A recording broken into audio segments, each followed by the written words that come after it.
Hello everyone. In this section, we will discuss how to start a TensorFlow in machine learning. So basically, TensorFlow hardware and software requirements classify into two parts.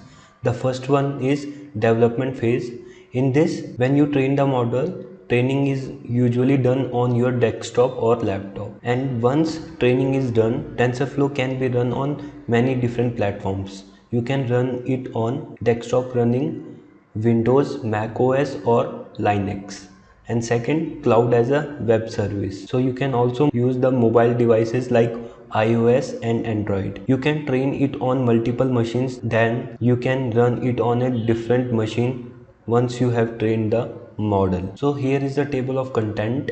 First we will discuss the TensorFlow components. After that we will discuss how to create a tensor in TensorFlow. So basically there are two components in TensorFlow, that are tensor and graph. So tensor is a vector or matrix of n dimension that defines all types of data, and all values in a tensor hold unique data types with a known shape. The shape of the data is the dimensionally of matrix or array. And also tensor can be generated from the input data. In TensorFlow, all the operations are conducted inside a graph, and the graph is a set of computations that takes place successfully. Each operation is called an OP node and is connected to the other. And the second one is graph.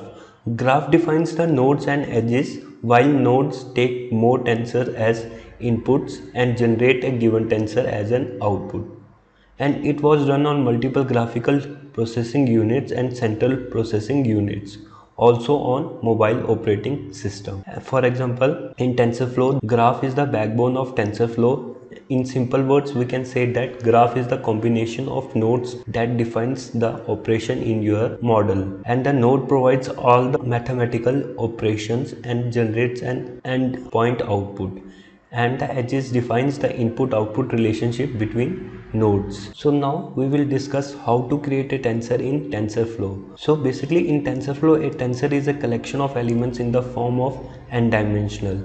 For example, we have created 2 by 3 tensor. As you can see that in this figure, that is 2 by 3 tensor. That means number of rows is 2 and number of column is 3. Tensor can be a scalar value. We can have a shape of more than 3 dimensions. In Python TensorFlow, if you want to create tensor, then you can easily use a tf.constant function. Now we will discuss about the tf.constant function. Basically this function is used to create a constant tensor from a given object. So here is the syntax of tf.constant, and within this parenthesis we are going to use only two main parameters. The first one is value. The value parameter defines the scalar value, and it can be represented as a list. The next one parameter is dtype. By default it takes none value, but you can add dtype equals to int, float values in it as per your requirement. The next one parameter is shape. This parameter specifies the dimension, like what will be the array shape. And the last one is name. By default it takes const value and it specifies the name of the operation. Now we will take an example and use simple operations like multiplication. So to perform this, we are going to use the constant function, and this function has basically initialized an object like an array or list, and within this function we can easily use value dtype parameter. So here is the first example in which we have created a simple tensor by using tf.constant function. So for this we are going to first imported the TensorFlow library with the alias name tf. After that we have initialized a one-dimensional tensor by creating a variable random values and assign a function that is tf.constant, which are used for creating a tensor, and within this function we have assigned the integer values as an argument.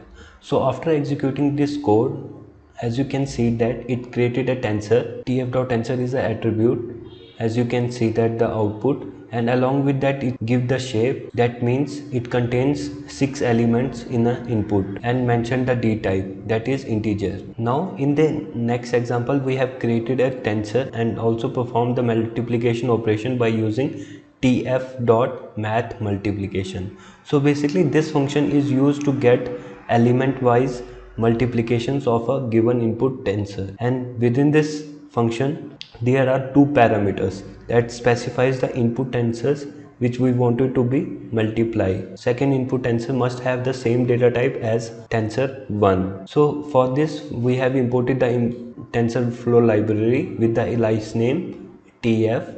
After that we created the first input named as tensor1 by using tf.constant function. Along with that we have mentioned the dtype parameter in it. So after creating a first input array, we have created a second input array named as tensor2 by using tf.constant function. Along with that we have mentioned the dtype, that is tf.int64. After creating an input tensor, we have used a tf.math.multiply function, and within this function we have assigned the both input tensor as an argument. So after executing this code, the output comes the multiplications of input tensor, and it will multiply the element wise multiplication. So with this we have completed how to start a TensorFlow in machine learning.